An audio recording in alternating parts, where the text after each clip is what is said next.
Magandang gabi Pilipinas, ito ulit si Mike Paduan. Narito ulit tayo sa ating latest sa ating panahon dito sa bansang Pilipinas ngayong araw po ng Lunes hanggang Miyerkules, Pebrero 21 hanggang 23, 2022. At ito po ang ating Tagalog version, pinaglilingkod sa inyo ng Typhoon 2000. Bueno, malapit na po tayo sa buwan ng Marso at mukhang nandyan pa rin yung hanging amihan. Sa latest ng ating GraphSat ay nakikita po rin natin yung amihan ay bumaba po sa may silangang bahagi po ng Luzon, kasama po ang Kabikulan. Pero yung mahinang amihan naman po sa ibang bahagi po ng Mimaropa, Visayas at Sulu Archipelago, kasama po ang Calayan Island Group. So sa area po ng malakas na amihan ay magiging mahangin po mula 30 hanggang 60 kilometro, lalo na po sa may hilagang costales po ng Luzon, sa may Cagayan Valley, coastal areas nito at yung Batanes, Bubuing, Cubab Islands. At mapanganib po ito sa mga maliliit na sasakyang pangdagat na yung alon po ay pwedeng umawat po ng 2 hanggang 3 metro ang taas. Okay, pag nasa coastal areas po kayo ng Eastern Luzon. Kasama din po ang Kabikulan yan, so mag-ingat po maglayag, lalo na yung maliliit na sasakyang pangdagat. At sa katibugan bahagi po ng ating bansa sa may Mindanao, particularly po sa Davao Region, Soxagen at Zamboanga del Peninsula, kasama rin po ang katibugan bahagi po ng Palawan ay nasa influence po sila ng surface trough o isang elongated na area of low pressure. At ito po ay magbibigay po ng mga isolated rain showers and thunderstorms. So, mag-ingat po sa mga possible na mga pagbabaha at mga pagguho ng lupa kapag mayroon pong malakas na thunderstorms na dala po nitong surface trough at yung hanging amihan. Meron po tayong paalis na shear line o yung buntot ng cold front. So, hindi naman po ito nakaka-affecto na yon sa ating bansa. Sa labas ng ating bansa, wala po tayo natatanawan na sama ng panahon o bagyo na posibleng mamuo sa loob ng 5 hanggang 10 araw.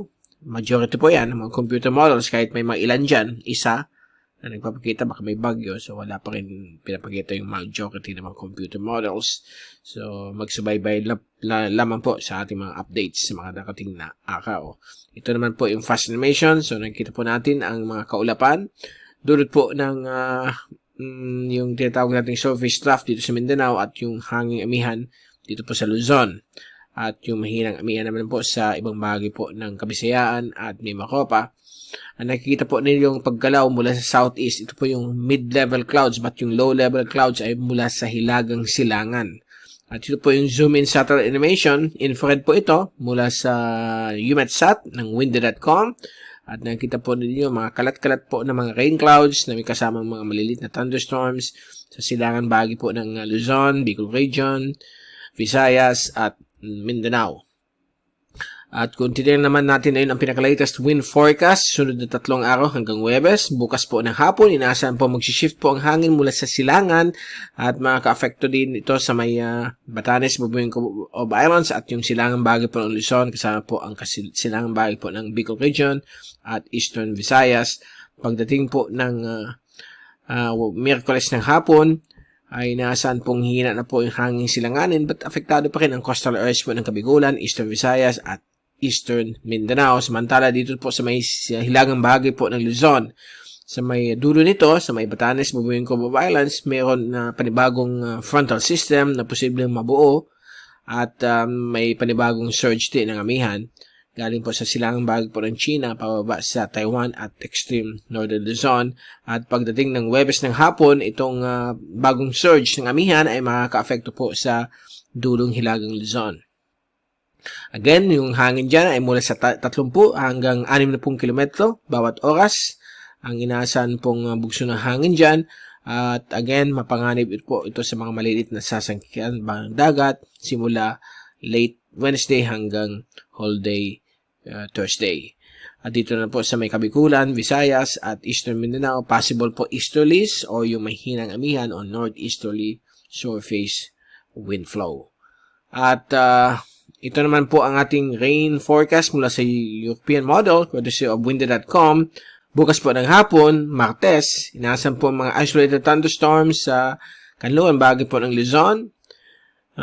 Dito rin po sa Marinduque, Oriental Mindoro, Eastern Visayas, ilang portion po ng Kabikulan, dulot po yan ng easterlies. At pagdating po ng Miyerkules ng hapon ay magiging malawakan po o magiging isolated to scattered rin ng mga pag-ulan sa iba't ibang bahagi po ng Kabisayaan, ilang portion po o isolated portions po ng Bicol region.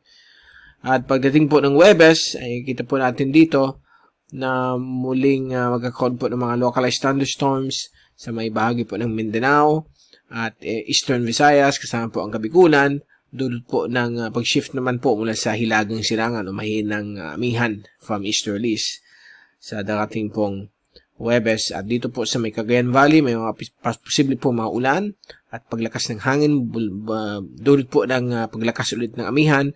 At itong ulap na ito na pahaba, ito po ay possible another shear line, okay, na magbibigay po ng mga ulan sa silangang bahagi po ng hilagang Luzon.